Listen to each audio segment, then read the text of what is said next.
Good morning, everyone, and welcome to our SPSSI webinar, Intersections Among Climate Change and Gender-Related Economic and Social Injustices. I'm Patrick Grzanka, president of SPSSI and professor of psychology at the University of Tennessee in Knoxville. Thank you so much, David, and the entire UN committee for inviting me today. It's an honor to serve as SPSSI's current president and an even greater honor to be with you all on this special and important occasion. I want to share just a few notes about SPSSI, who we are and what we do. SPSSI was founded in 1936 as an organization of psychologists and other social scientists interested in the application of research and action to improve policymaking using evidence-based scientific findings. We have a long and distinguished history in our work with the United Nations to include addressing racism, prejudice, and discrimination, among a variety of other human rights issues, through the work of our members. Since 1987, SPSSI has been affiliated with the UN in New York and Geneva, where its representatives seek to bring psychological and social science perspectives to bear on a range of social issues. SPSSI presently holds special accreditation status with the UN Economic and Social Council. SPSSI's membership currently totals 2,097 members, representing 45 nations and territories globally. We publish a social issues book series with Cambridge University Press and 3 journals: Analysis of Social Issues in Public Policy, Social Issues and Policy Review, and the flagship Journal of Social Issues. All of our journals are field leading. For example, this past year, Social Issues and Policy Review had an impact factor of nearly 10, which is second among all social psychology and social issues journals indexed by Journal Citation Reports. In other words, SPSSI publishes some of the top psychology research in the world. SPSSI journals are offered by more than 7,000 institutions worldwide across 252 countries and territories. Our distinguished members are agenda-setting scholars and leading in psychology fields both in the US and worldwide. SPSSI members are pushing forward conversations about critical research methods, open science, public psychology, intersectionality, reproductive justice, colonialism and decolonial methodologies, and conflict and prejudice in the 21st century. Martin Luther King Jr.'s classic 1967 address to the APA months before his death was published in the Journal of Social Issues the following year and remains a rallying cry for SPSSI members who reject the status quo, the notion that war and inequality are inevitable and that any social problems are fundamentally intractable. I think our symposium and webinar today and its panelists exemplify that commitment to a psychology of what King called creative maladjustment. And I'm so excited for all of us today to learn from them. Thank you.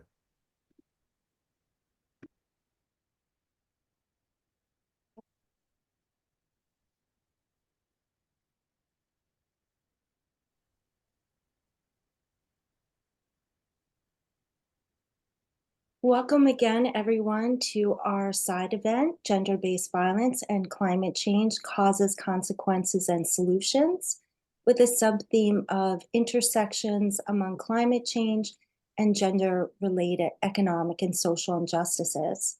And this was organized by our SPSSI UN NGO team, and I wanted to acknowledge our wonderful sponsors whose logos appear on this slide. This event is offered in English and Spanish. Please click the interpretation link to select what language you would like to continue in. This is just an overview of our event today. And thank you again, Patrick, for that wonderful introduction. I'm going to provide a very brief introduction before going into our wonderful panelists. So climate change, as we know, causes food and water shortages, damage or loss of housing and infrastructure, destruction of agricultural land, and an increase in traumatic stress, injuries, and death. Approximately 3.3 to 3.6 billion people live in contexts that are highly vulnerable to climate change. And it's the poorest and most marginalized individuals who are more likely to live in hazardous areas susceptible to droughts, flooding, and other climate disasters. Climate change is often referred to as a crisis multiplier because it compounds existing vulnerabilities and inequalities that individuals face. Climate injustice refers to how some groups, countries, and island states are shouldering a disproportionate burden of climate change. 80% of the displaced by climate-related disasters and changes around the world are women and girls. People experience climate injustices through one or more of their identities. And this representation reflects the intersection of these identities, and gender is just one of those identities. The purpose of the side event today is to address the causes, consequences, and solutions to the intersections among climate change and gender-related economic and social injustices through an expert panel of psychologists, social scientists, and community leaders in the Global South and Global North. We're really fortunate to have 4 wonderful panelists today. And I'm going to just briefly give an overview. This is our first panelist, who I'll introduce in a moment. Our second panelist, Erin Cameron, will be introduced by one of our team members, Megan Ryan. Our third panelist, Laura Lopez-Abar, will be introduced by one of our team members, Ani Sternisco. And our last panelist, Luisa Ramirez, will be introduced by one of our team members, Elizabeth Litzik. Our question and answer portion will be led by one of our members, Maruna Gope. And our final remarks will be made by David Levert, who is our representative and also president of PCUN. So let me go back and introduce our first panelist.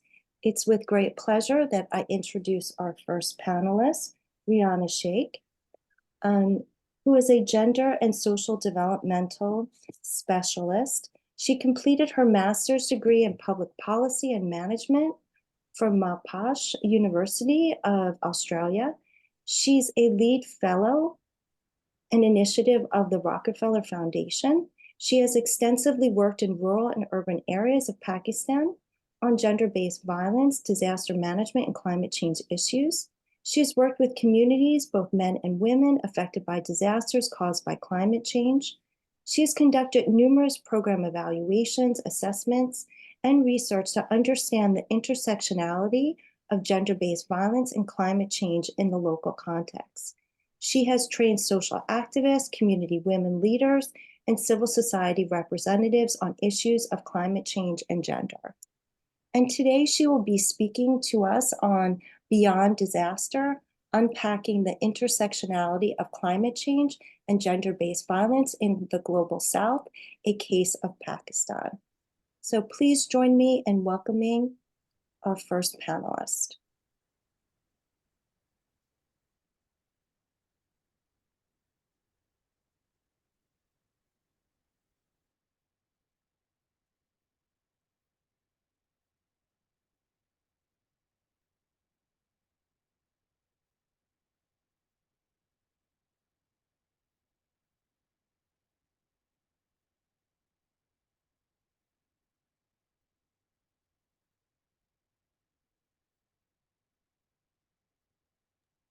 Rohana, you are on mute.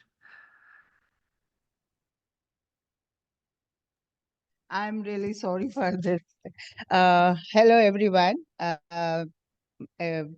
I just said that you must be knowing Pakistan very well, I'm sure, but to give a little bit context of the country, Pakistan is ranked as the 5th most vulnerable country to climate change according to the Global Climate Risk Index. Though the contribution of Pakistan to affect the climate change is not so much, but the effect, this is the one of the most affected country in terms of climate change. The population of Pakistan is 241.49 millions, and 49% of women are the population of this country. On Human Development Index, Pakistan ranks 161, and on World Economic Forum Gender Parity Index 2022, Pakistan stands at the lowest end of 145, and population growth is 2.40. What this tells us that women of Pakistan and girls of Pakistan, they face gender inequality, social inequality, economic inequality in, every sphere of life. That's why the ranking of Pakistan is very low in terms of education, in terms of health, in terms of governance, in terms of labor force participation. Women of Pakistan are suffering so much of due to various reasons, social cultural context, lack of women friendly or gender friendly policies, institutional mechanism, and women leadership. Uh, I don't know, uh, uh, my presentation is not going down, but I would like to share some of the examples which I have been, uh, you know, uh, collecting from my research and my project evaluation program evaluation from the, sorry.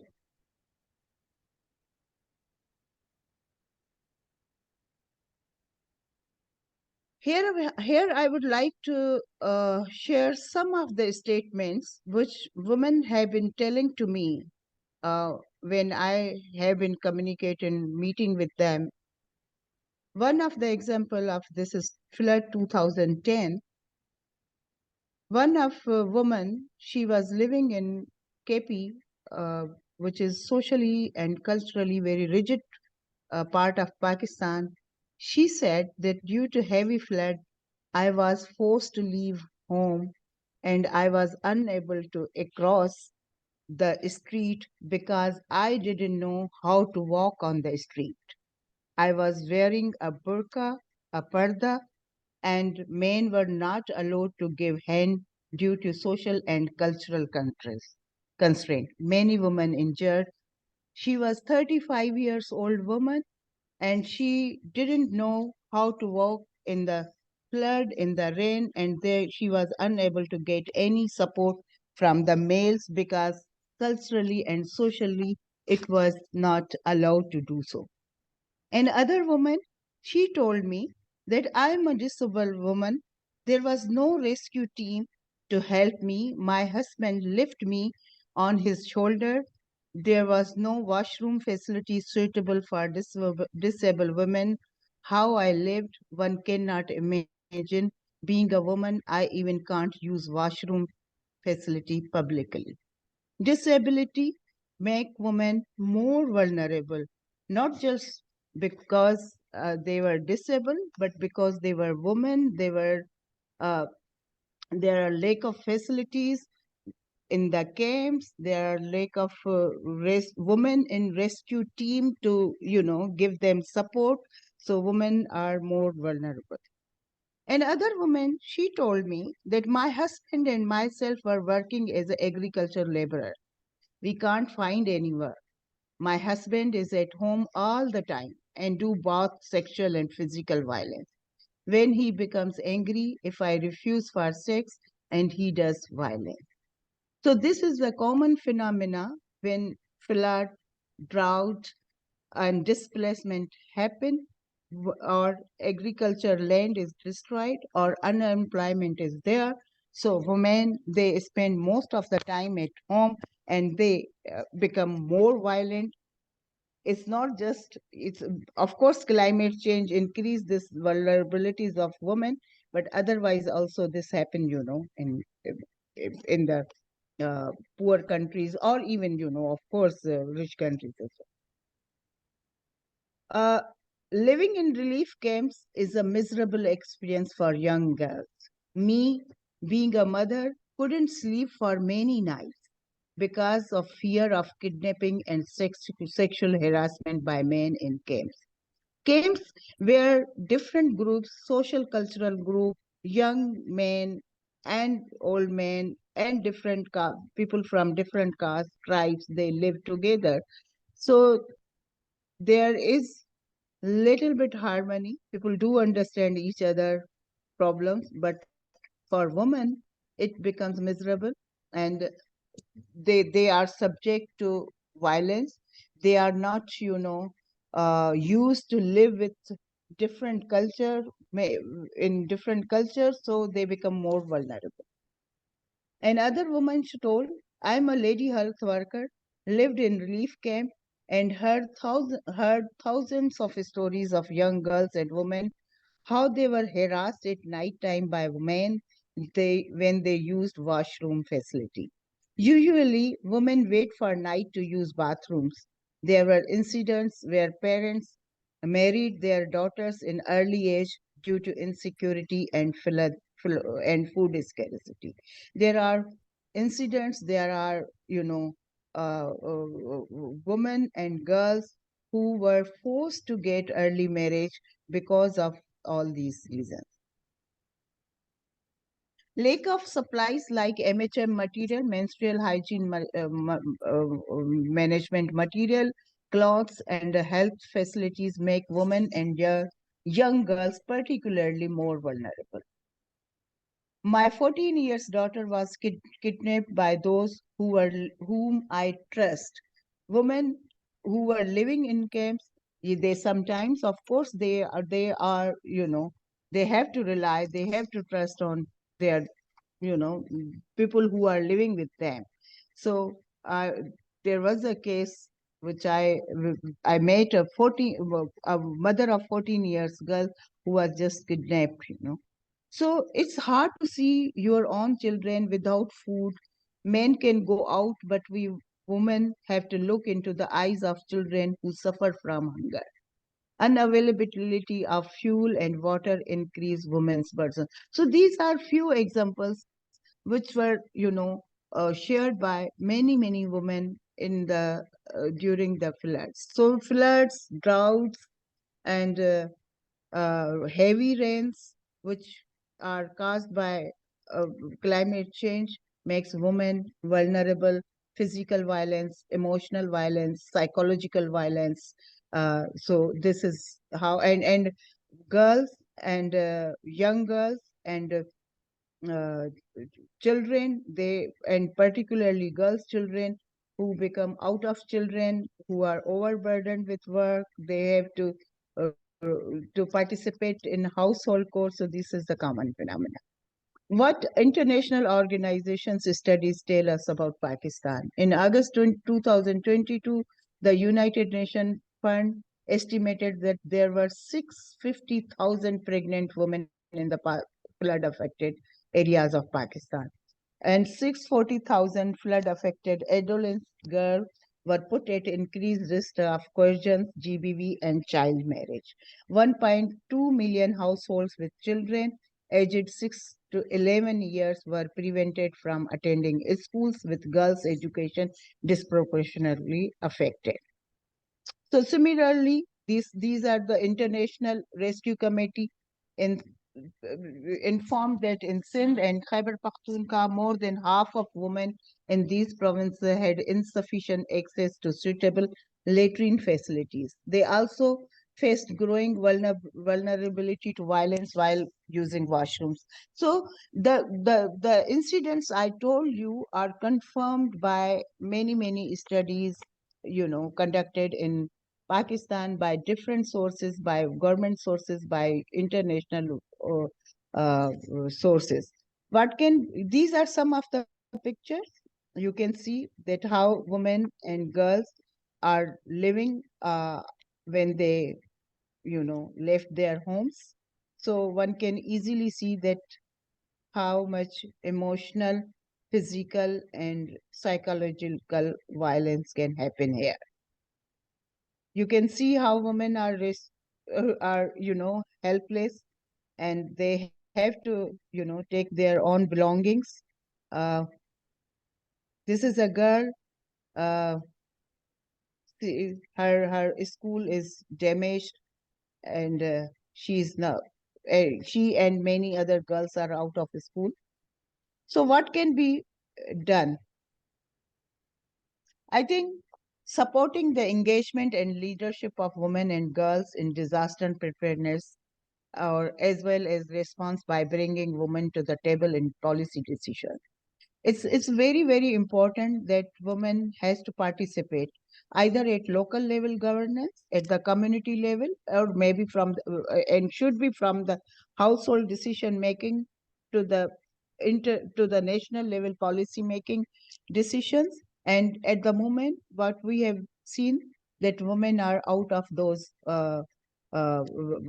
decision making institutions. Local government is inactive in Pakistan, and there are not many women participating in national politics. Only 26% women are in the parliament, or the institutions like disaster management institutions. So there is almost 2 or 3% women are participating.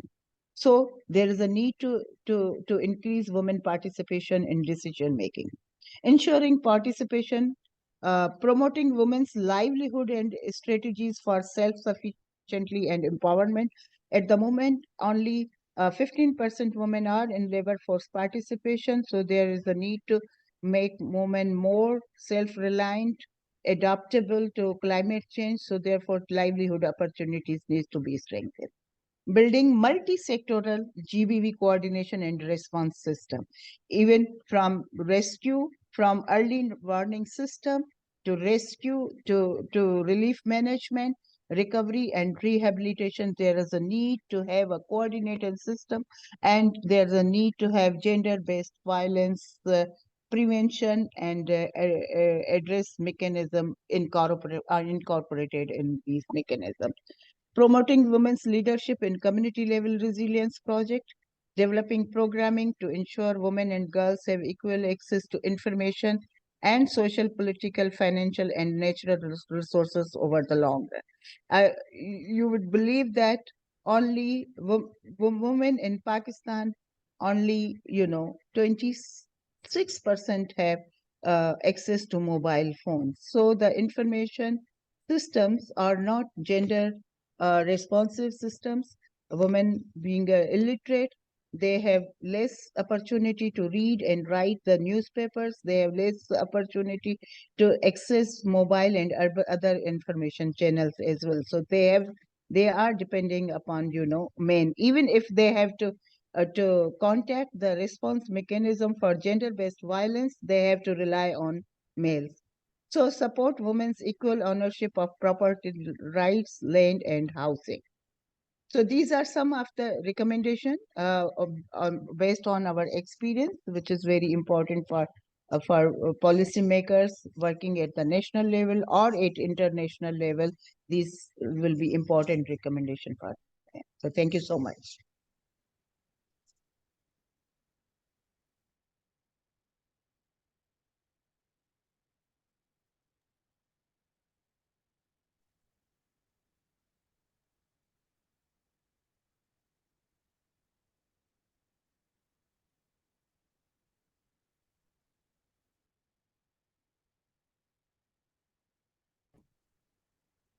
Rihanna, can you stop sharing or?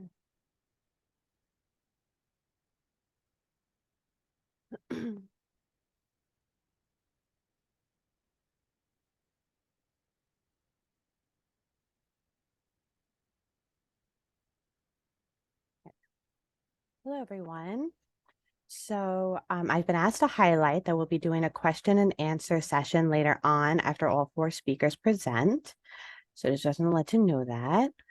So now I am pleased to introduce our next speaker, Dr. Erin C. Cameron. Dr. Cameron is a clinical ecopsychologist and HBNU Fogarty Global Health Fellow. She completed her doctoral work at Fielding Graduate University and her doctoral clinical residency at the University of New Mexico School of Medicine. Her work investigates the intersection of climate change and water insecurity, on mental health, health-seeking behaviors, and treatment adherence of pregnant women living with HIV in South Africa. where she has an appointment at Stellenbosch University. She also has an appointment at the Harvard T.H. Chan School of Public Health. In 2023, she was awarded the Dr. Sally Peterson Research Excellence Award for her first authored paper regarding female incarceration and violence against women, and the Sukamoon Bain Early Career Research Award for her work addressing climate change and women's health. The title of her talk is Amplifying Women's Voices in Environmental Justice and Culturally Informed Climate Adaptation Strategies. Please join me in welcoming Dr. Cameron.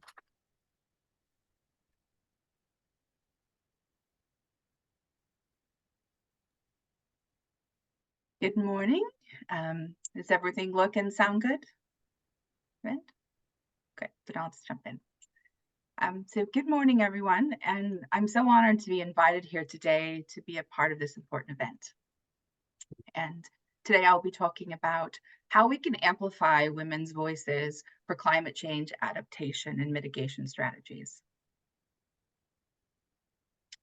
So I have just a few disclosures. I am a Fogarty Global Health Fellow, and my work is generously funded through the NIH Fogarty International Program.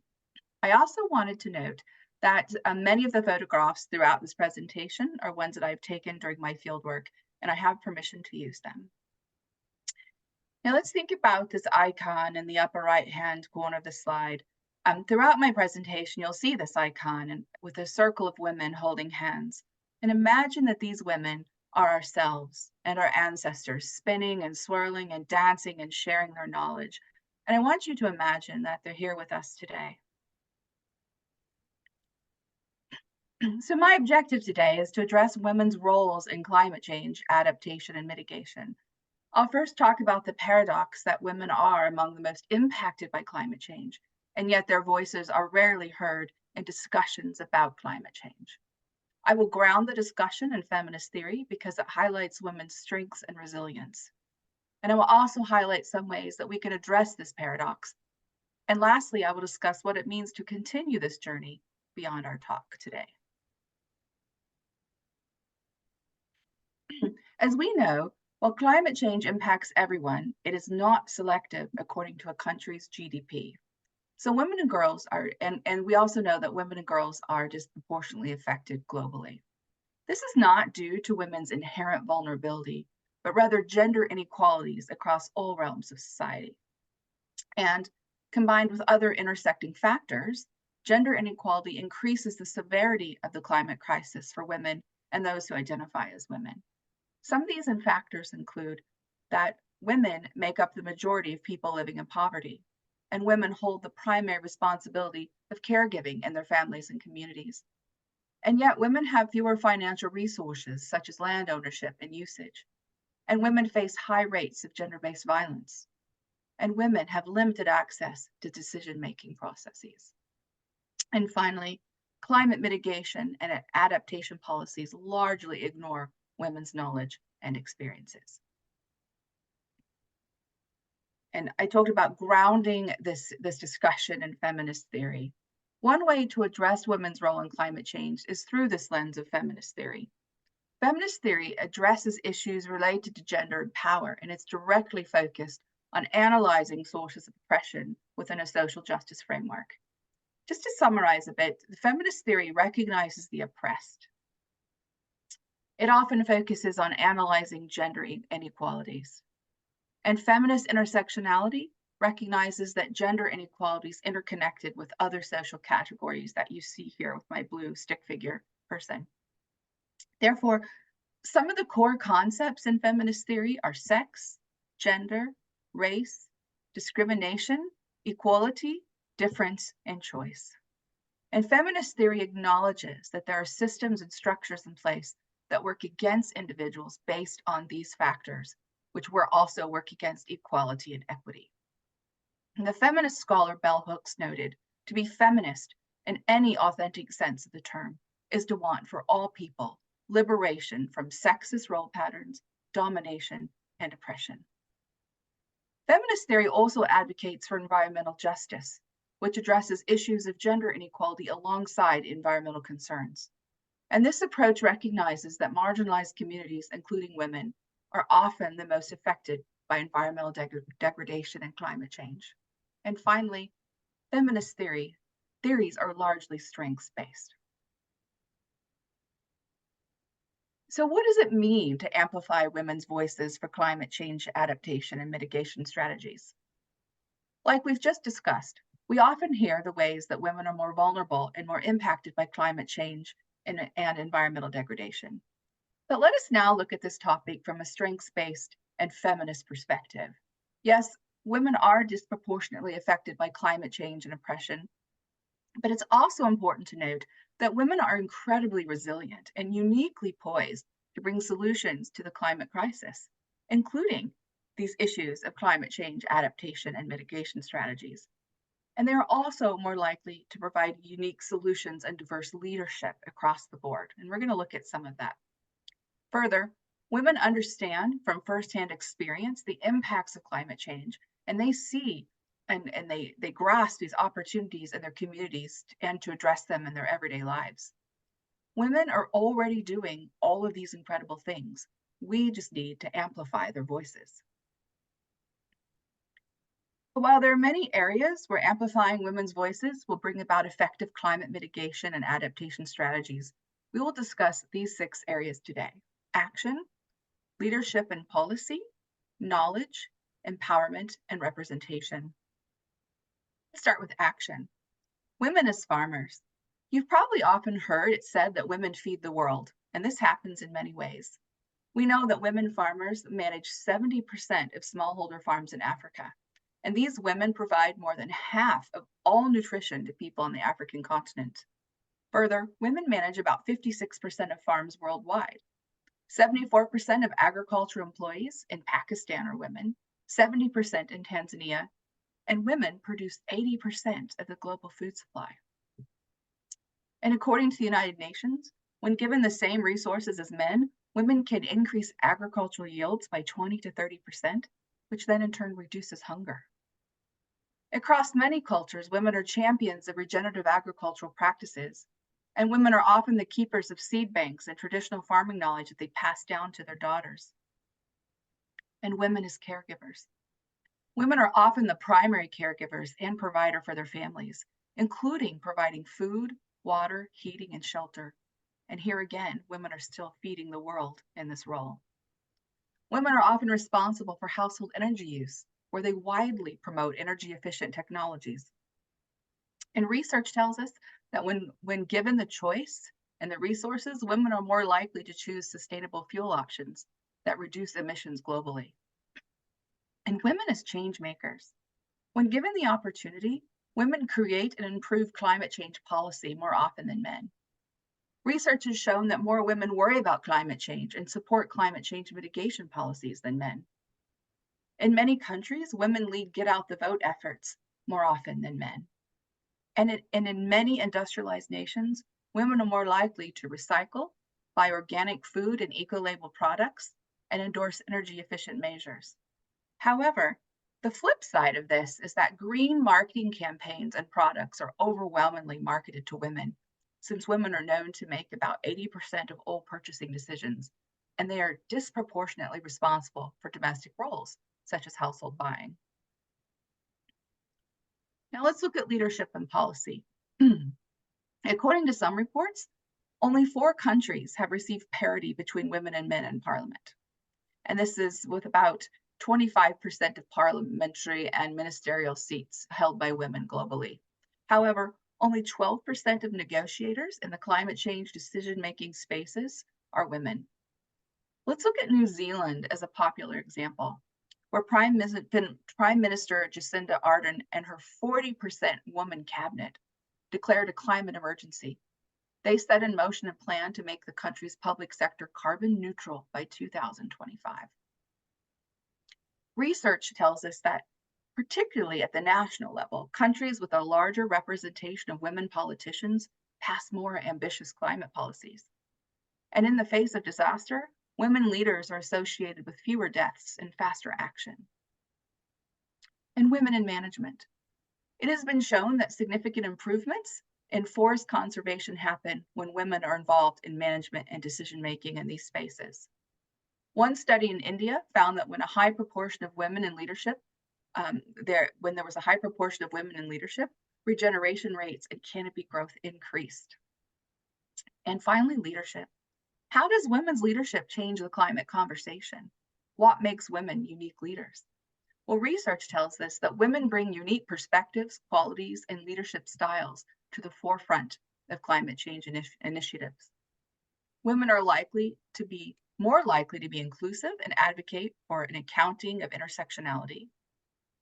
Women leaders are more likely to employ collaborative and inclusive approaches. Women are often known for their ability to prioritize long-term sustainability over short-term gains.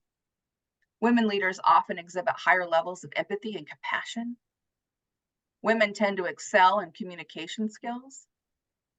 Women are more risk-aware and risk-averse in decision-making. Women often play central roles in community organizing and grassroots movements, mobilizing collective action at the local level. And in companies, women leaders have proven more motivating and communicative during a period of fear and isolation. Overall, I want to highlight that women's unique leadership qualities contribute significantly to advancing climate change agendas. Knowledge. Let's look at scientific knowledge. 30% of research positions in climate science are held by women. Have you heard of Eunice Newton-Foote? She devised the first experiments looking at global warming. Or Dr. Corinne Leclerc, she's a French-Canadian climate scientist known for investigating carbon cycles. Or Dr. Rose Mutiso, an energy researcher and activist from Kenya, who works to find solutions to the energy crisis across many developing countries. Or Dr. Kate Marvel, who's a postdoctoral researcher like me. She discovered that human activity has almost definitely changed global rainfall patterns. Or Rumaita Al-Busaidi, a marine scientist and activist from Oman, who noticed that seawater was disrupting Omani agricultural systems.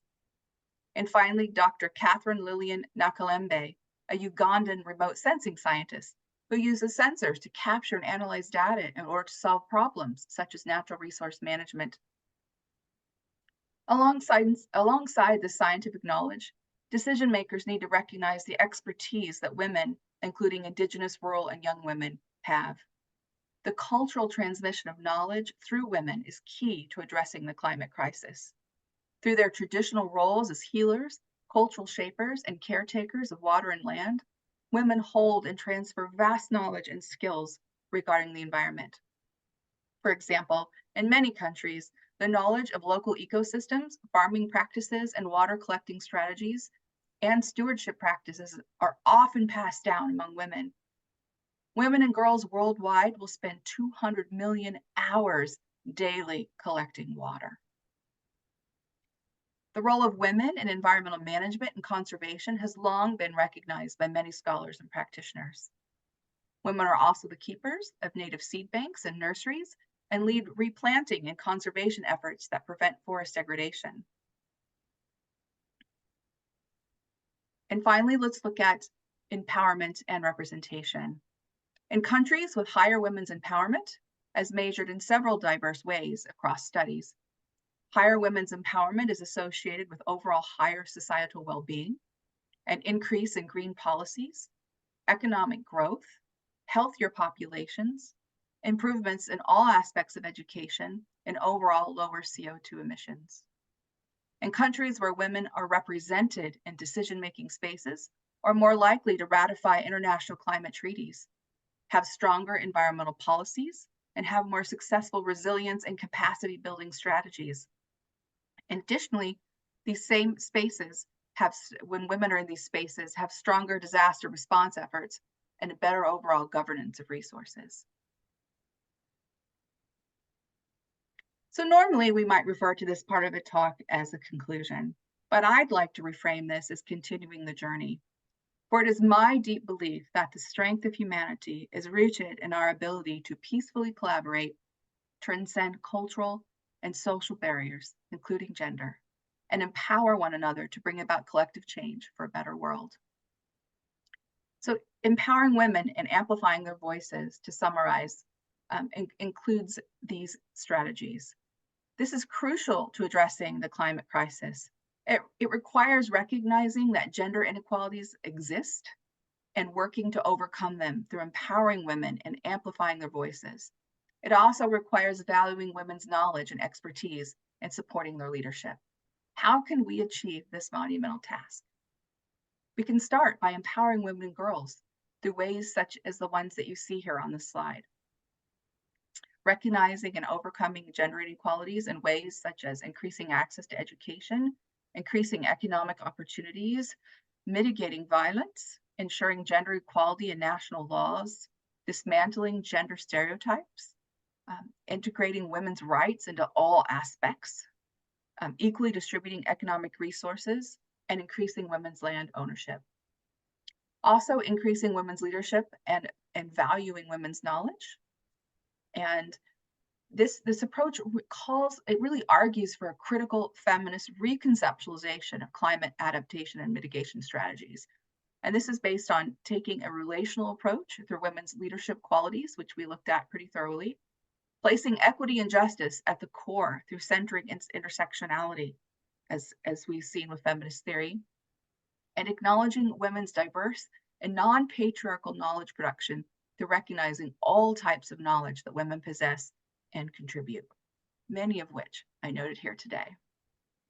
I know we're short on time, but and I won't read the whole poem, but I wanted to conclude with this poem by Ada Limon. She is one of my favorite poets and the first Latina U.S. poet laureate and the first poet laureate to serve a second term. And I encourage you to look up her work. Thank you for inviting me today.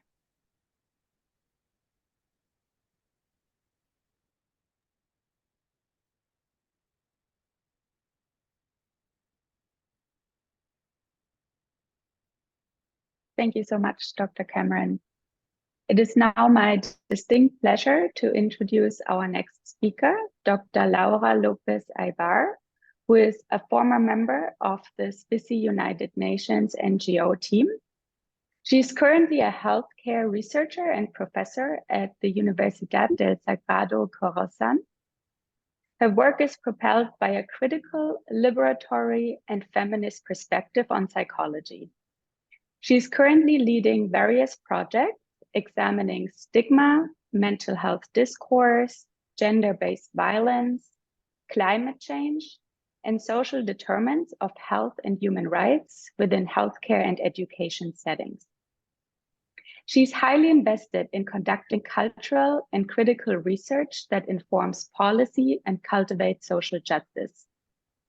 The title of her talk is Breaking the Silence, Confronting Stigma in the Nexus of Climate Change and Gender-Based Violence. Please join me in welcoming Dr. Lopez Aybar. Hi, everyone. I'm so happy to be here back collaborating with the SPSSI United Nations team and being a panelist for this wonderful event, which we did back in 2022 as well, and seeing how it has evolved since then. So my talk will be about the interconnections of stigma, gender-based violence, and climate change, and I will propose solutions to both issues from a liberatory perspective and from a decarceral mental health perspective as well.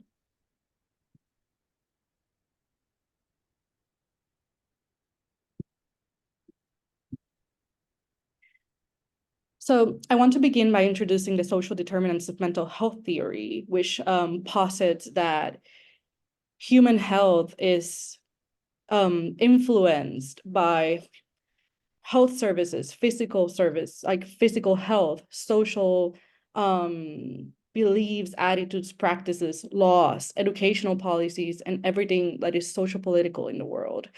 And in mental health, how that can look like is in how public policies and social norms are established and how the distribution of opportunity occurs. And this also is affected by genealogy, by injury, by pathogens and toxins in the environment, by health policy and healthcare system availability. Poor access to health has an incredible effect on mental health, disease, and morbidity, as well as social, environmental, and behavioral risks. So we have poor education, poverty, income, housing insecurity, purely built environments, food insecurity, discrimination, social exclusion, adverse early life experiences, underemployment, and job insecurity. But we also have water insecurity, which exacerbates gender-based violence, and global capitalism, which exacerbates gender-based violence, but also exacerbates all of these other factors in the determinants of health, and is a crisis multiplier. We have cultural trauma, people who have experienced intergenerational transmission of violence over the year, people from minoritized groups. The onset of medical death in the United States, for example, which creates a lack of financial opportunities for people. We also have climate change, and we have countries which are located in the global south that are experiencing the onset of climate disasters at a higher basis than countries in the global north. I'm sorry. And then we also have colonialism, which has been termed now neocolonialism, which restricts people from being able to get resources because they've been continuously exploited by countries in the global north and with more power. And we are seeing that the effects of climate change are driving these countries to kind of be depleted of resources and not being able to garner the resources lost by colonial ruling in the past, even if they've reached independence now. We also have neighborhood effects and where people are located geographically in their cities, where like people who are born in certain neighborhoods have food deserts, there's not enough availability of food or like high quality food in their neighborhoods, and they have to walk miles and miles to get it. The water is contaminated where they live. They have a high police and policing presence also, which exacerbates stress and aggression in the neighborhood. So climate change, as Sherry said in the beginning, is a crisis multiplier. It is driven by capitalism at the current moment and increases physical stress, displacement, food insecurity, water insecurity, emotional stress, and the onset of climate disasters.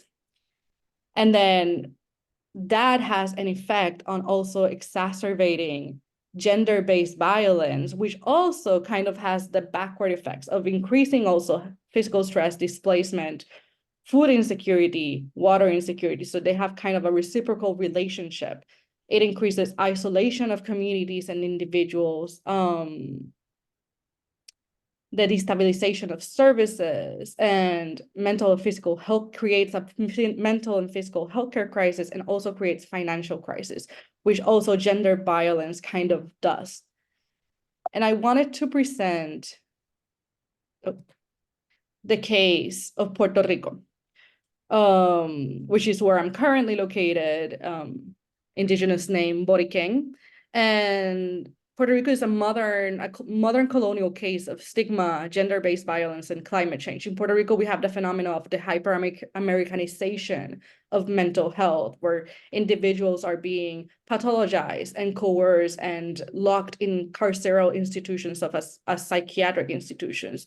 We have a country which was ranked #1 in the 2020 per capita in the United States, with the highest numbers of hate crimes towards trans and gender non-conforming individuals. We have a country where approximately about 84% of women and girls report experiencing gender-based violence at some point in their lives. And this is not counting emotional abuse, this is not counting financial abuse, which have not been included in these statistics. It's mostly about intimate partner violence and physical and sexual violence per se. And we have a country where right now, just recently, just as of 2 weeks ago, we had a study come out that policemen are 4 times more likely to exert gender-based violence and to be perpetrators of gender-based violence. So we have professionals who we cannot trust to provide services because they are perpetrators themselves. So in the case of Puerto Rico is geographically located in the Caribbean, and in the last 7 years, we have experienced hurricanes that are increasing in magnitude. We have experienced earthquakes, a global pandemic, and drought. This also is compounded by gentrification, colonialism, and corruption, which have also settled. They've been present before, but they've also settled and increased in functioning after the onset of climate disasters. So we have foreigners who are benefiting from local laws to kind of gentrify the island and come here with tax cuts and pushing people and displacing people from their houses, increasing rent, closing down public access to beaches, destroying national resources.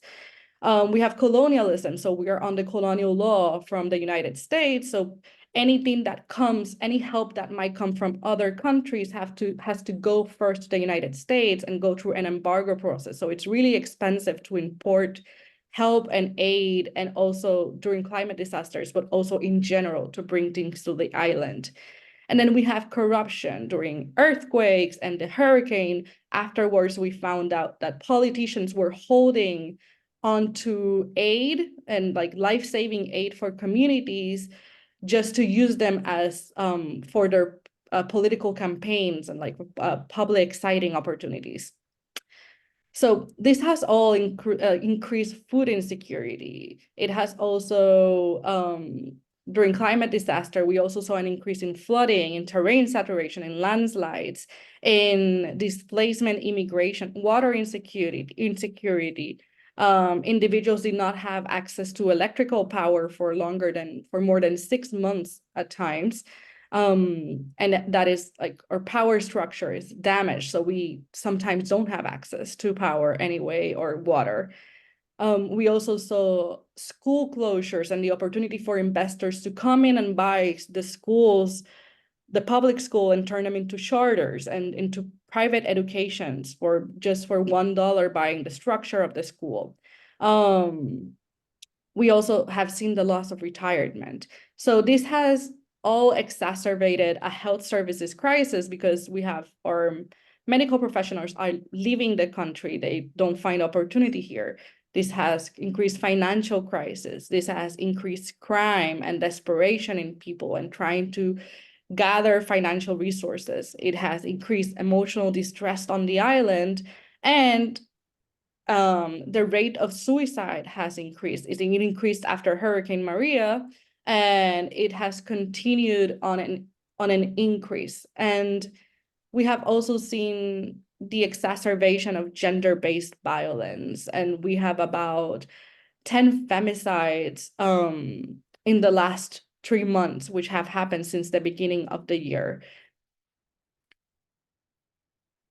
So that is the case of Puerto Rico.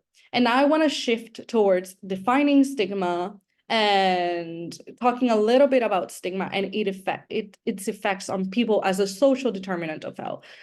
So stigma is a disgraceful mark assigned by society to a group of people. And it can happen through 3 different mechanisms, which kind of like play on each other as well. It can happen through cognitive manifestations by way of stereotypes. It can happen through affective manifestations through the way of prejudices. And it can happen through behavioral manifestations through discrimination. So we have different stigma dimensions. We have enacted stigma, anticipated stigma, internalized stigma, structural stigma, public stigma. There's also associative stigma, which I did not include here. And we have stigma resistance, which are ways to challenge stigmatizing beliefs and attitudes. There are consequences of stigma, and this is why it is a social determinant of health.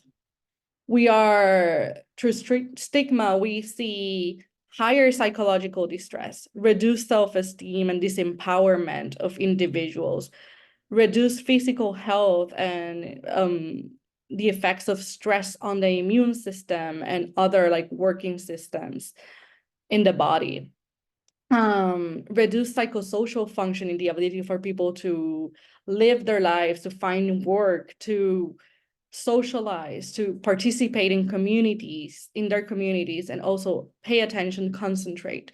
The depletion of resources, and both internal and external, through spending money, but also the stress of emotional coping and wanting to be kind of like masking and containing what their experiences are. And there's also avoidant coping, which is kind of like the lack of utilization of services, or like avoiding going to get help because of the fear of stigma. And in terms of gender-based violence, I want to like kind of like interlude it here that in studies, we found that when they're seeking out services, gender-based violence survivors express that they experience higher levels of discriminations because of their survivor status as gender-based violence survivors. Sexual violence is often seen as delusions by providers, and there's impersonal and curt treatment that survivors report. Minoritized individuals express higher discrimination of their survivor status versus people who are like from white or majoritized identities.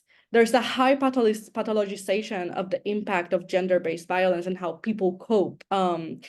In women being diagnosed with borderline personality, with schizophrenia, with antisocial personalities. And we also see kind of like the invisibilizing of a perpetrator's acts of sexual violence by providers, by healthcare providers in general, by kind of pathologizing them and excusing their behaviors through the way of pathology instead of like holding them accountable.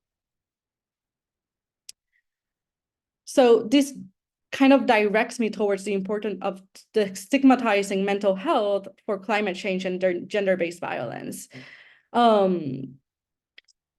There is a lack of access to services and isolation during climate disasters, and individuals are often found to be isolated within their communities. So the community intervention is crucial and life-saving for individuals that are experiencing climate change disasters, but also gender-based violence.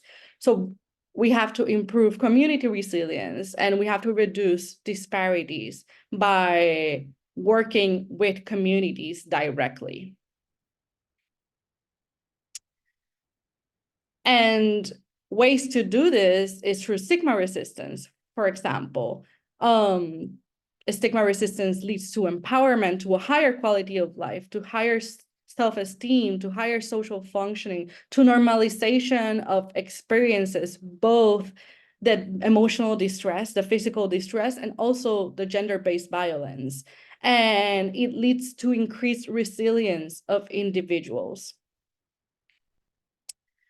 So, as I mentioned, we need to cultivate community care, and we need to start shifting away from ideas of self-care and individual care, and that individuals need to care for themselves isolated. We need to erase power asymmetries in working with the communities directly as professionals. And this is all supported by the Human Rights Mental Health and the World Health Organization and the United Nations, which have empowered and written reports for people, kind of like guidance on decarcerating mental care and the importance of this, because we are experiencing distress at a higher level, and pathologizing and coercion are not helping in decreasing that distress, they're actually exacerbating it. And we're not dealing with the root of the problem that is happening. So that's happening in gender-based violence, that's happening in mental health care in general. So we need to erase the power asymmetries. We need to decarcerate mental health care. We need to take out, one of the ways to do this is also take out the police from mental health care and interventions. And this has been a proven method in some states in the United States, in some countries where like police response leads to more violence and aggression versus having healthcare providers and community members, peer supporters, actually intervening with people who are in crisis and in gender-based violence and climate disasters, like experiencing high distress, high emotional distress at those moments. So I wanted to make a list of critical and liberatory focused prevention and solution methods. So there are professional kind of like approaches, there are also individual approaches and community approaches. So we need, as professionals, to start conducting program evaluations. We also need to start doing community needs evaluations and working directly with the communities, with like micro communities, and seeing what they need, identifying what those communities are, and in climate, at the onset of climate disasters, what those communities will be, who is close to you, who will be the leader in those groups, and working with those leaders to kind of like teach them how to identify gender-based violence and do outreach on a continuous basis, and identify what their community's needs are and create documents and lists on that so that we can have a more effective response during the onset of gender-based violence and climate change. We also need to create individually tailored interventions for survivors of gender-based violence that take into account their subjective needs, their subjective context. If they have children, if they have access to water, to electricity, to housing, to job security, what their specific needs are, and attend to those instead of focusing on a more like global response, on like a more collective, generalized response. And as individuals, I think one way also is to do community-based participatory research and work collaboratively with survivors of climate disasters and gender-based violence to create research that is meaningful to them as community, instead of having research that is separated from the community and kind of like is isolated into academia or like nonprofits organizations. So we need to work directly with the communities in conducting the research. We also need the voices of individuals with lived experiences and their testimonies in working with community leaders. So we need people that are willing to do that also and open to do that, and coming to educational settings, to governmental settings, and lending kind of their experiences to kind of like make it more visible. We need professionals to promote and also participate in social action, and for survivors, so it helps so their experiences are normalized and they see that they have a group of people that have also had similar experiences, and to also create meaningful change in society. We need that both at the professional level and also at the individual and community levels. And one way also to have communities work with climate disasters and gender-based survivors is through the mental health first aid and mental health task sharing, which is where we train mental health professionals and healthcare providers, also train community leaders in mental health first aid and mental health distress intervention, de-escalation techniques. There's also other approaches like comprehensive sexual health education and teaching individuals at school about gender-based violence since they're toddlers and in their infancy, like talking about consent, talking about sexual health, talking about gender-based violence, childhood abuse as a way to kind of prevent and mitigate these situations from happening, empowering people to explore their sexual desires in a healthy manner, and practice physical sexual health as well. So I already mentioned we need continuous outreach, and there are also ways of transformative justice and communities working directly with survivors, but also with perpetrators. And this works also for minoritized individuals who don't want to have contact with systems that are oppressive towards them in general. So communities can also take on transformative justice approaches to kind of like take on and work directly with survivors and perpetrators, and also prevent damage and harm from reoccurring. Professionals can also do solidarity coalition building and creating third spaces and spaces in the communities that are neutral, that are not consumer driven, and for individuals to just exist and be and socialize and spend time with each other. So here I put on some critical psychology resources and recommended books, which are also taking on the different spectrums of this talk. And that's it for my talk today. Thank you for listening.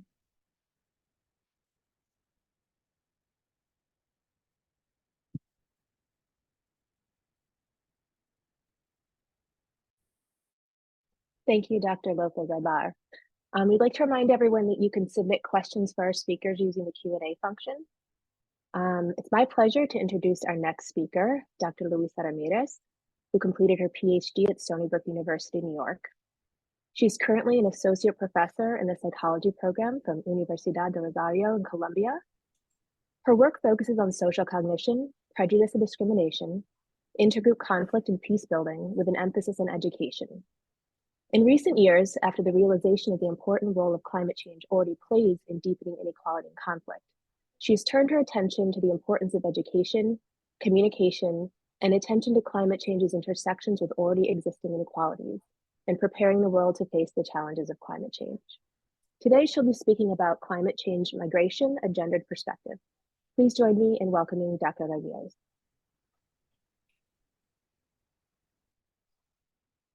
Thank you, Elizabeth. Okay, let me share my screen.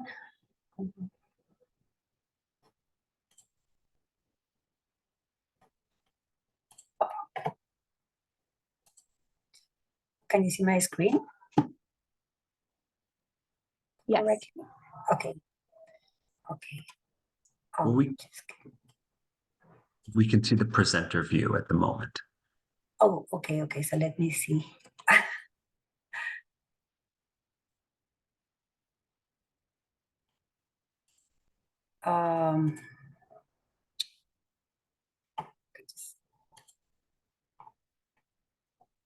Okay, sorry, just a second. So many screens open, that makes it difficult sometimes to. Okay. So I said, can you see the screen correctly now? Yes. Okay, thank you very much. Okay, so good morning, everyone. And thank you so much for this invitation and for giving me the opportunity to share some insights on the intersection between climate change, migration, and gender.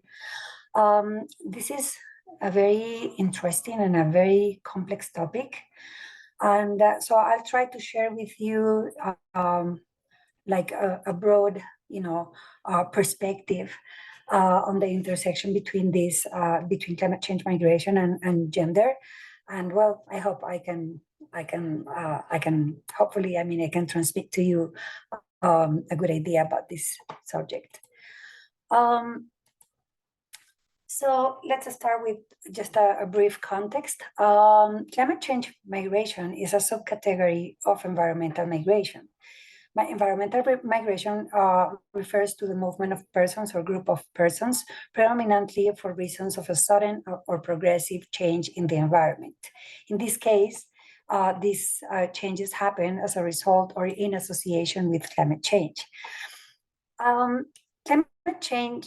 Migration is a form of agency. It is a behavioral adaptation that is widely used in response to this kind of environmental changes. It is happening now, but it has happened for centuries.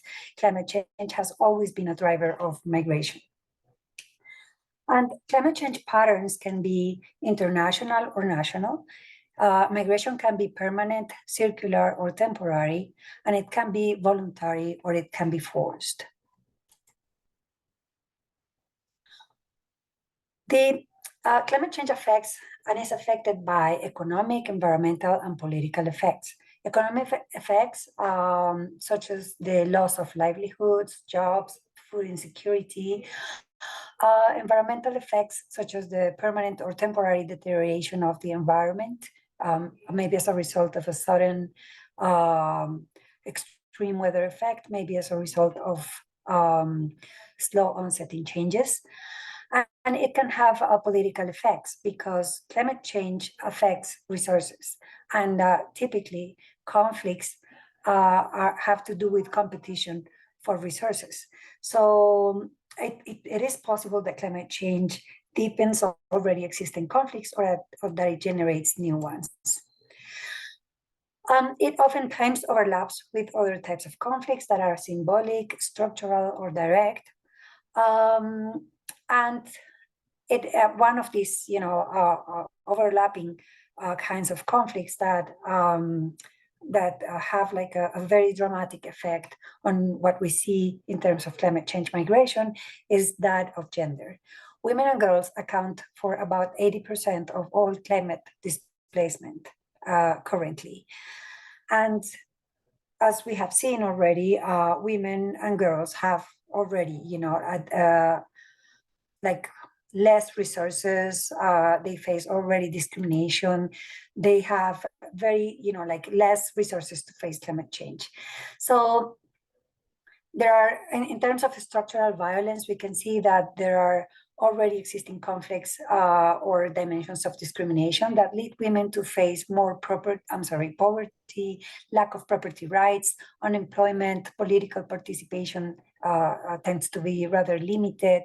In general, participation in every single context is limited, decision-making is limited. Sometimes there are no access to financial services, or for instance, to technology. And like I was saying before, climate change can exacerbate or exacerbate existing conflicts or produce new ones. So consistently, women have been historically poorer than men. They have had less access to all of these services of society. And when climate change hits any area in the world, because we all face it nowadays, women tend to have, to have the worst set of resources, to face what's happening. There are different ways in which climate change affects migration. So there are slow and sudden onset events. I'm just going to differentiate these two briefly. Slow onset events happen as a slow deterioration or degradation of the environmental conditions. We see here some examples, such as the melting of ice, the rise in temperatures, the rise of the sea level, or the loss of water, the water scarcity that happens in many parts of the world nowadays.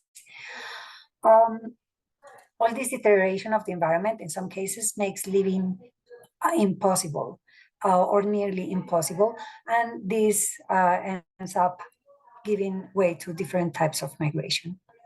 I'll just give you a few examples. So one of these is the small island developing states or SEADs. There are 65 million people living in these islands. Together, they amount to 39 states and 18 associated members. And they are distributed across all the globe. So mainly in the Caribbean region, the Pacific and the Atlantic, but also the Indian Ocean and the South China Sea.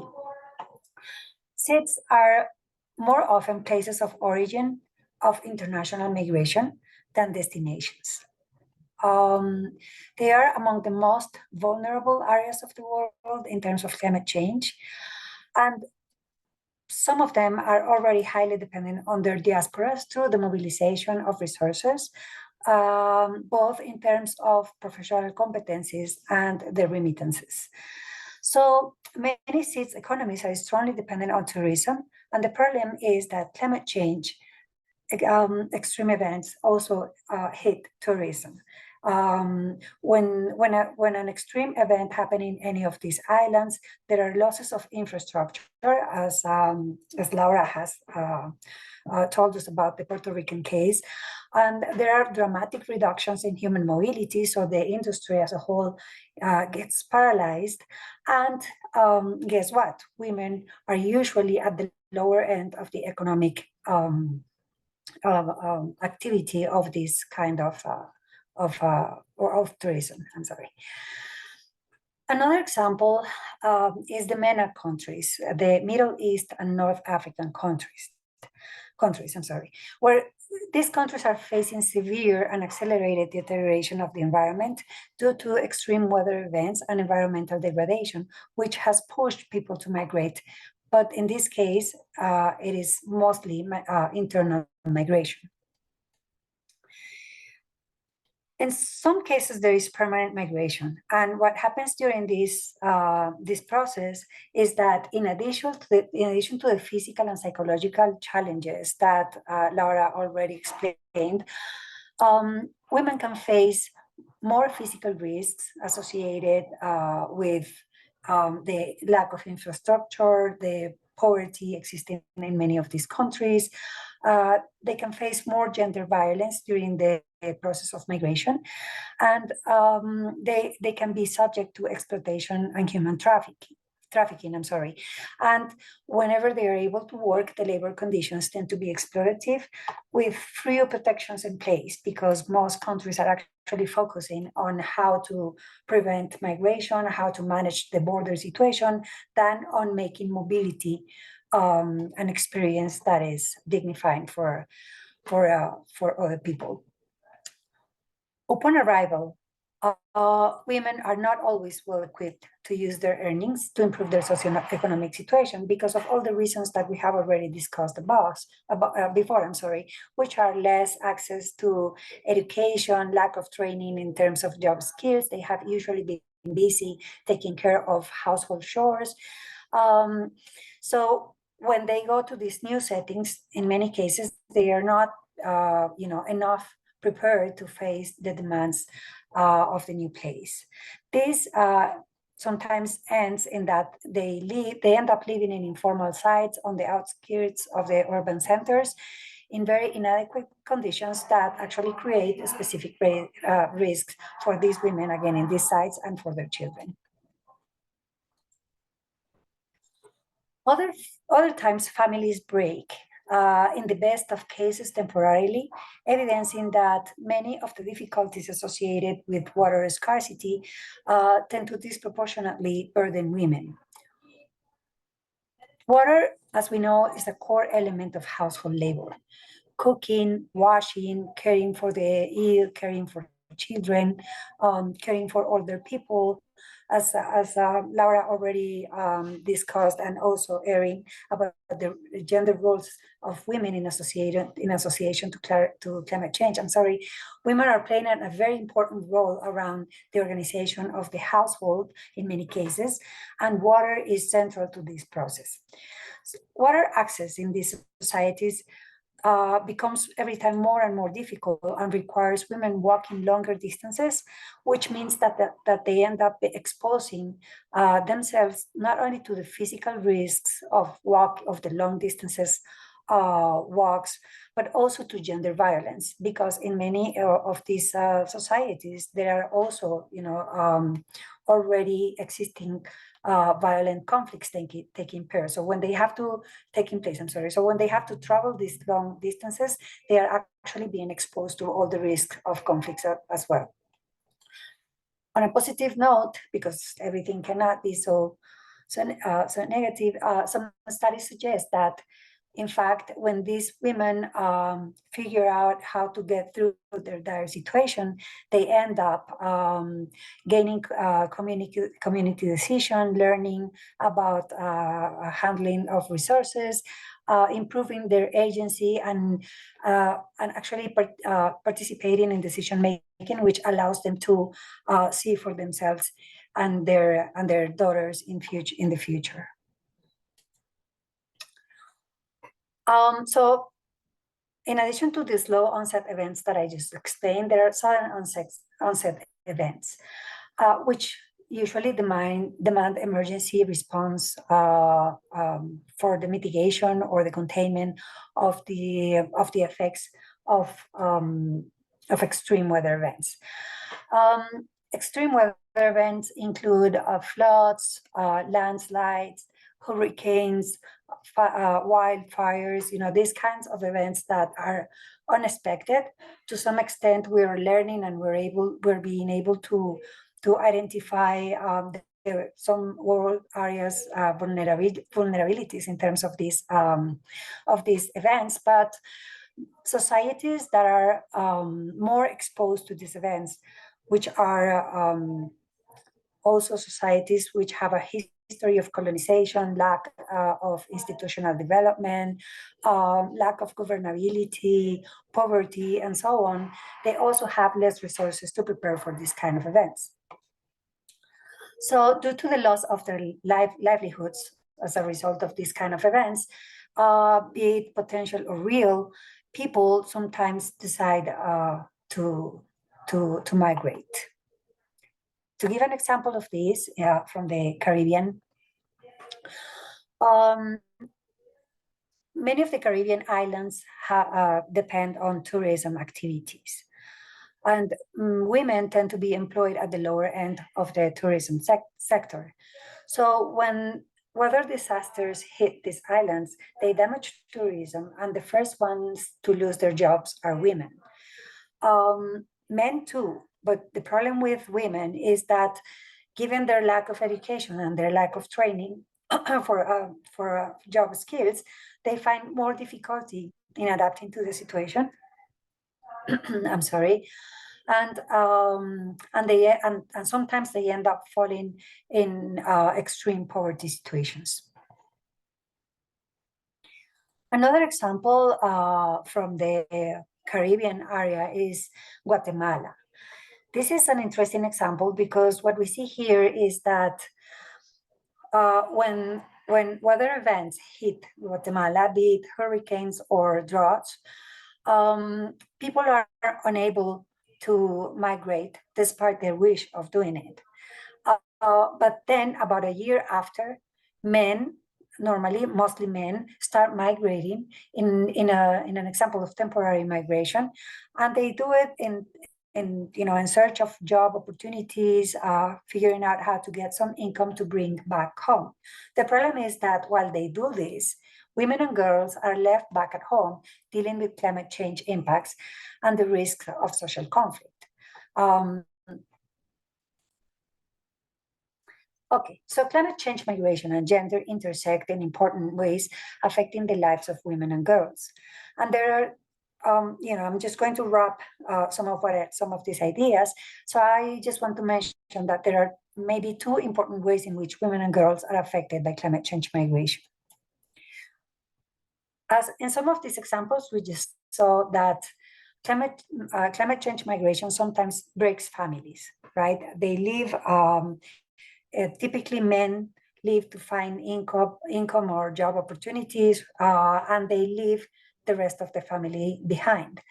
So they leave their, women and girls are left back at home, facing very dire situations because of the effects of climate change, but with less resources than normally that any man would have. And this is, I'm not trying to say that the situation isn't hard for men, because it is also tremendous. But in this case, the problem is the lack of resources of women to face the situation. So they continue to raise their children, they continue to care for older people, they continue their household chores, right? They may be maybe facing more physical risks, including sexual assault and gender violence, especially in those places where access to water requires working long distances, but also in other places because there are they become exposed to criminal networks, like it is happening, for instance, in Central America at this point, where, as you may know, there is like a whole route of migration that goes through all Central American countries, and there are criminal networks. There is human trafficking, there is rapes, gender-based violence, there is slavery, like modern slavery, right? All these things live in these places. And also women that choose to migrate, or that, I don't know if we can say that it is a choice, but women that are forced to migrate, they're also forced to face these networks of criminality. So even though they live in search of safety, better livelihoods, and employment opportunities, they end up in the process having to face all these difficulties. Yet we see that women have an important potential for adaptation and resilience, like all these like empirical work that has been done in some places suggests also that women figure it out somehow, despite despite being left behind, in very dire situations, or despite having to face all these potential threats. Women figure it out. Some of the good outcomes that have been found is that women, in some cases, gain more household and community decision-making power. So it happens in every level, at the family level, so they are able to make decisions in that level. It happens also at the community level, and when possible, when given the opportunity, it also happens at the policy level.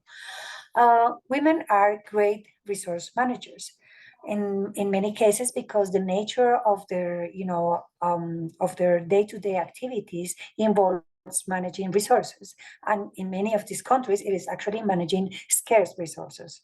So women in these places tend to organize collectively in many of these cases, and they help each other. So these solidarity networks actually improve their collective situation.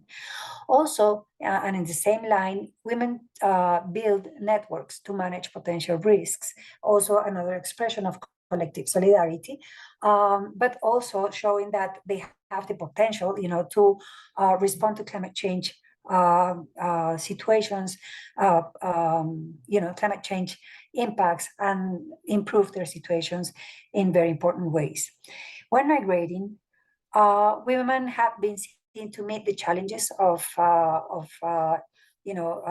coming to live in urban destinations, and they have figured out how to improve their living conditions. There are many important risks, but there are also very many important successful stories, right?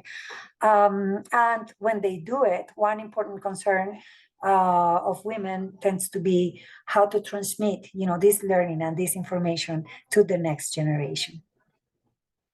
So clearly, there is a need for greater gender sensitivity in policy, attending to all stages of the migratory process. And by all stages, in all stages, I also want to include those women that are left behind when their partners migrate in search of income or of better opportunities. In 2019, in the 25 COP, the need for a gender action plan was included among the main points. However, as you can see, this is a very recent decision, and it is still the case that despite being mentioned in some of the local and regional policies regarding migration, these principles are not really well integrated. So some final remarks on the basis of this literature review that we have learned. Gender considerations should be included in migration policy, whether women stay behind or migrate. Policy should address climate change, forced migration, and prepare migrants to harness the benefits of regular migration in the context of climate change. And this is very important because, as I mentioned at the beginning of this presentation, most public policy on migration from almost every country focuses on preventing measure, border management, maybe how to attend to emergency situations, but not really in creating, the adequate support for people who are moving from one place to another. And migration is going to continue because, as I also explained before, it is a matter of agency that people have the right to exert in order to improve their situations. Also, an important aspect is, on the basis of what I just explained before about how women organize themselves, use existing capacity to protect and empower women, right? So imagine what women could do if they had support, and this, for instance, this risk management that they are doing through simple solidarity was also, benefited with the attention and resources of some public measures. It also has been seen that women have the opportunity, despite their lack of job skills, they can adapt and learn other skills. There are some very interesting studies that have shown that, for instance, women with no job skills other than agricultural or household chores, they have been able to adapt to construction activity, and they changed, they transformed their situation for better. And finally, we need to do a lot of research. As Lara mentioned before, also, we need to understand that climate change is different in every place. So populations are different, cultural settings are different. The impact on environmental resources is different, and thus vulnerabilities, capabilities, mitigation and adaptation measure needs to be different. In order to adapt and respond to the situation of migrating women and to the situation of the population as a whole in relation to climate change.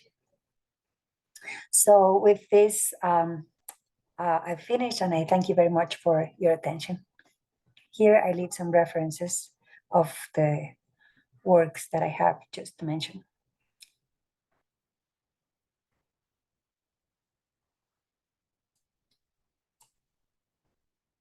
Thank you very much, speakers, for your wonderful presentations.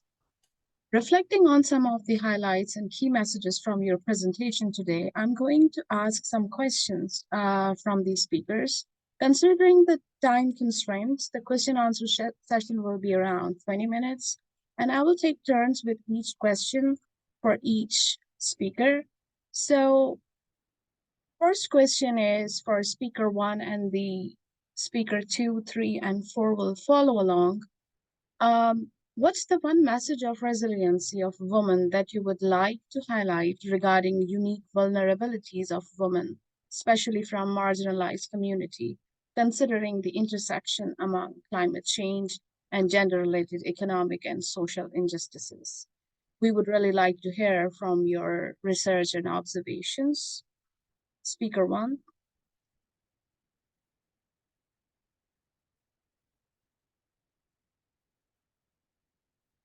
Ms. Rehana.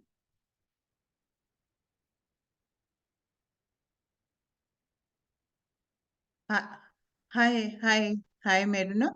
Can you please Yeah. repeat? I just missed it because there was some problem. Sure. Yeah.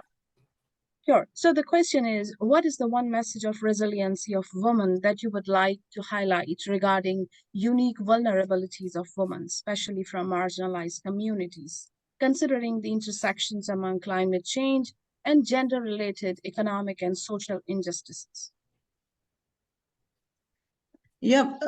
My experience informs that women's resilience capacity is good in a sense that they have been doing a multiple tasks, but sometimes it makes them vulnerable as well, because they take over burden of the things.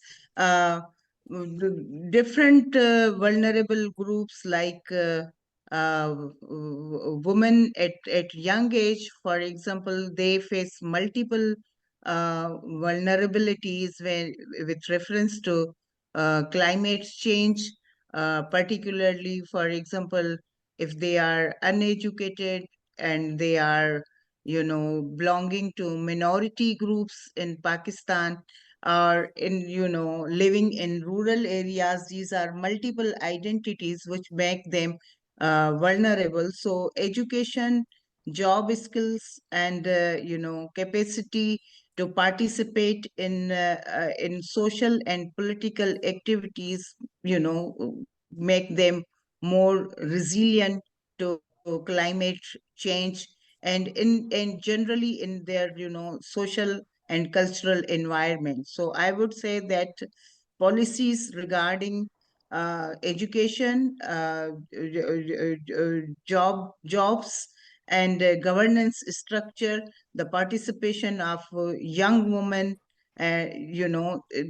will be very, very important to make them, resilient and adaptable to climate change.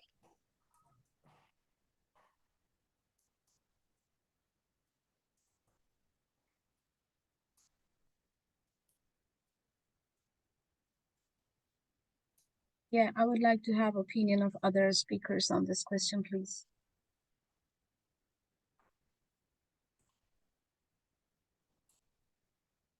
I think in the topic of resilience, it's important to separate it from individual resilience and bring back accountability and responsibility to systems that are creating these conditions so that women cannot prosper and have a good quality of life. And that's where I would say the question or the responsibility lies in systemic changes in educational, social, workplace policies and political policies that maintain women in this state of having to continue to kind of like rely on resilience, which is, I think, overall draining and exhausting. And this is also framed in the topic of what I mentioned in Puerto Rico. We talk a lot about, researchers talk a lot about Puerto Rican resilience, while also not promoting policies that are sustainable for the development of the Puerto Rican people and kind of like suffocating the Puerto Rican population.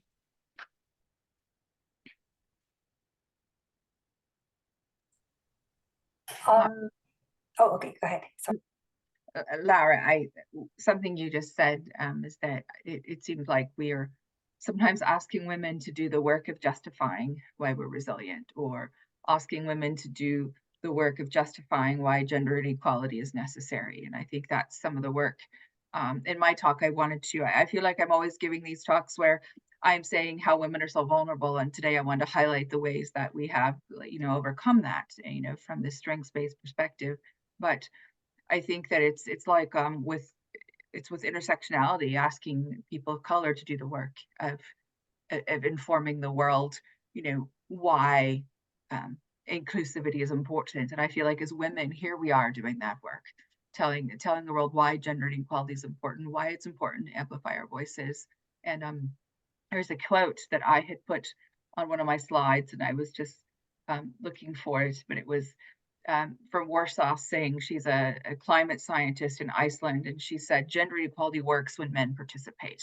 And I think that we need to ask more men to take up, to champion these ideas of empowering women and acknowledging that women's voices and knowledge is important, and reconceptualizing again this idea of resilience and empowering women through, we can't tear down the patriarchy overnight, we can't tear down capitalism overnight, but we can educate more men in school systems and in our universities and with these talks about ways that they can participate in reconceptualizing the climate crisis from a more feminist perspective. Yes, I would add to that in today's presentations, I think all of us highlighted the important contribution that women are making in terms of figuring out, how to deal with climate change despite all the difficulties implied. And I think this is an important thing to recognize, but at the same time, it is important to recognize that things shouldn't be like that. So women shouldn't be, able to face climate change despite, the abandonment, the lack of resources, the discrimination, and all these things. It is great that women could do that. And I would say, well, imagine if there was some support, right? So things would improve a lot. But we shouldn't conform, to a low standard. We shouldn't conform to women having to do more work than what they should, or having to face situations with so much difficulty. If we actually want to, to do something about climate change, and if we actually want to attend to this situation, we need to recognize this important role. Also I'm going back to my presentation and thinking it is 80% of women, that are responsible for climate change migration. So it's not only in terms of how we play our lives, but it is also in terms of numbers. So if we wanna figure out how to face climate change, we also need to figure out how to face or how to improve gender situations. So it is great to recognize, again, all the important contributions of women, but I also believe that we also need to be alert and not to, in all possible ways, not to justify or not to justify these differences. So yeah. And it is interesting you say that, because I'm thinking that all of our talks spoke about solutions and ways to kind of mitigate both climate change and gender-based violence. So the solutions exist, and we talked about a wide array of solutions and a wide array of methods to kind of approach this. And that's where the others and corporations and organizations, institutions have to kind of adapt those and implement those. And that's where their responsibility lies as well. Mm-hmm. Thank you. Following up on this, I would like to ask another question from Dr. Laura Lopez. Would you like to tell us more about human trafficking, especially in case of women due to climate change? And also how we can amplify women's contribution toward climate adaptation and mitigation efforts? What was the second part?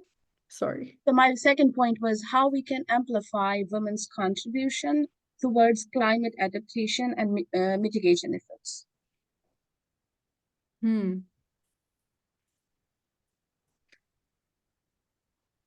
Well, I think Luisa talked about human trafficking. Yes. Yeah. Yes. Yeah, so I would just like to say that so this is, this is just an example of how there is structural inequalities all come together, right? So we're talking about, talking from the perspective of the global South, which, by the way, I want to share with you, it's not an expression that I like, but these countries are, for the most part, countries that have been colonized, as you have mentioned before, countries that where poverty rates are high, countries that have less development in terms of infrastructure, less governability, and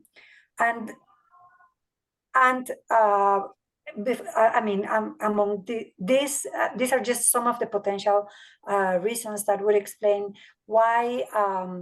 There is like so much criminality. Why criminality? Kind of finds roots, or in these places, because there is a lot of inequality there. The living conditions of people are not good. I'm talking about at least my experience in Colombia, but I think it is similar to many other places. So there are no opportunities for younger generations, and people end up having to live somehow and powerless to face criminal organizations that are growing and connected and globalizing more and more every time. So what we see now is that, just to get you ask about human trafficking, but I'm going to tell you, well, human trafficking is connected to drug trafficking, is connected to modern slavery. It is connected to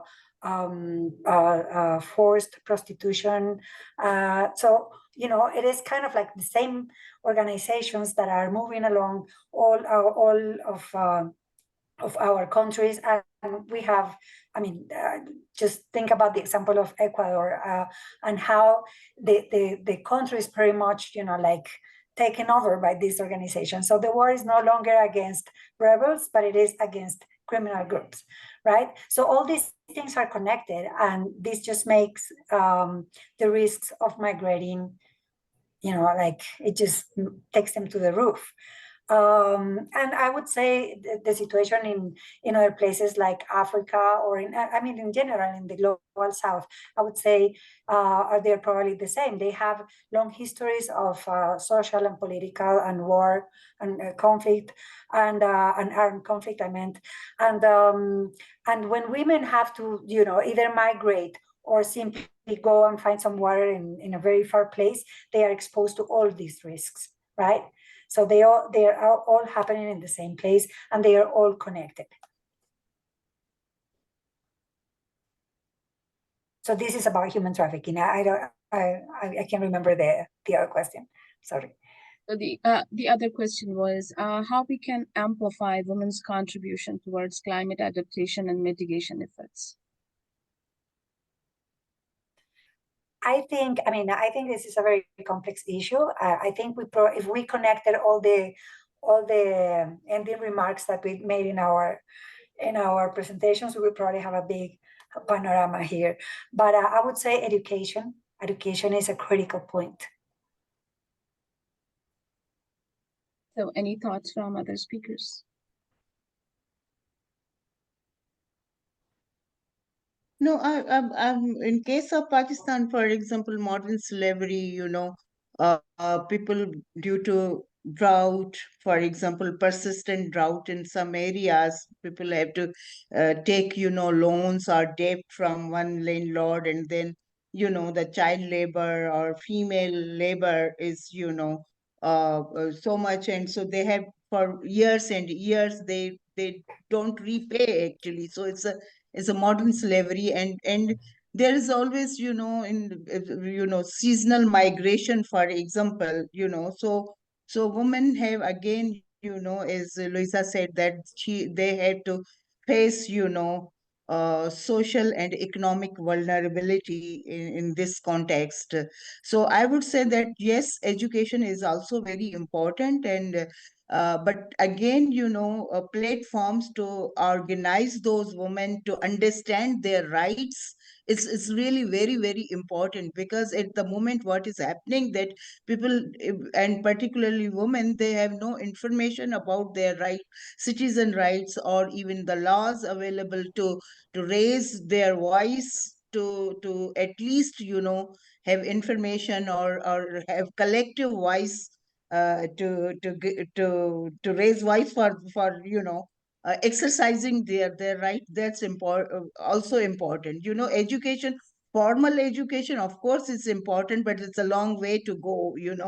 And so getting education or social awareness of their rights. So for that matter, there is women groups, strengthening women groups, strengthening civil society organization is really a very, very important aspect, to build the and amplifying the voice. And in line with both of those, I think media representation, news representation, and how the media speaks out about both gender-based violence and climate change is crucial to mitigating and amplifying individuals' voices and individual lived experiences on this.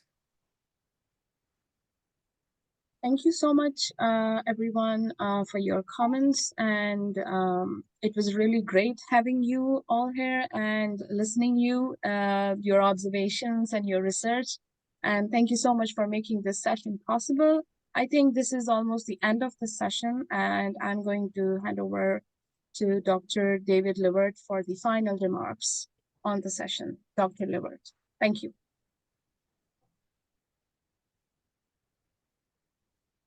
Thank you. I am honored to be able to give the closing remarks for this quite remarkable session.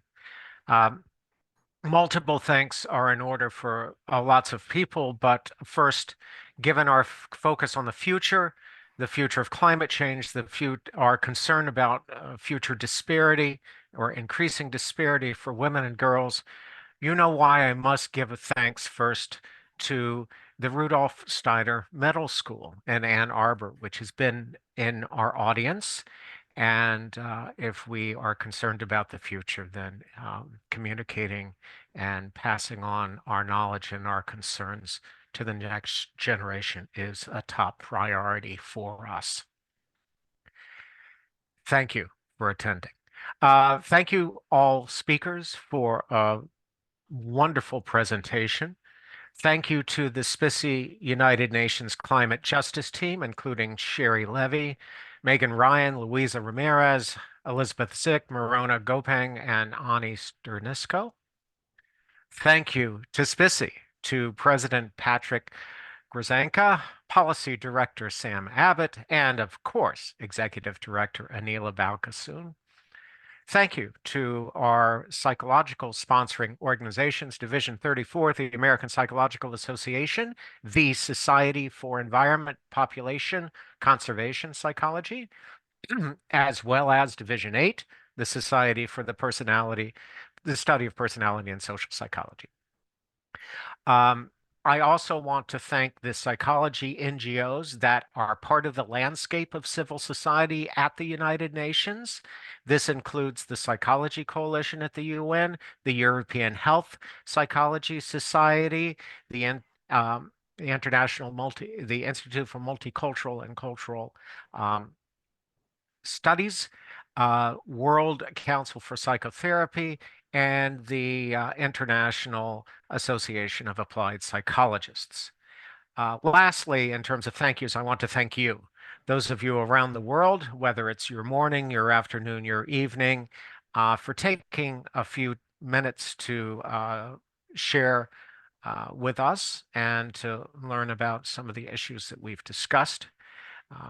The SPSSI United Nations team, which put on this event, and other NGOs concerned with psychology at the UN share a common goal of raising awareness and advocating for the application of sound psychological research and theory to global social policy with the goal of advancing the United Nations agenda. In addition to events at the Commission for the Status of Women and other commissions, those of us in civil society at the UN participate in forums, put on Psychology Day at the United Nations, which is just a month away, put on the Global Psychology Advocacy Month, and there's even a book series out there to look into. I invite members of the audience, youth, psychologists, whether you're students or practitioners, advocates, and other practitioners, to get in touch with us as well if you have questions about getting involved. All of us share a motivation and a passion for the work we do at the United Nations. We seek to understand global challenges. We seek to advocate to apply psychological science to those challenges. And particularly, we really value connecting with others around the world to expand our perspectives and to share voices, experiences, hopes, and dreams. Our ultimate goal is to recreate a common future of equality, universal human rights, well-being, and thriving for all. Thank you for attending today.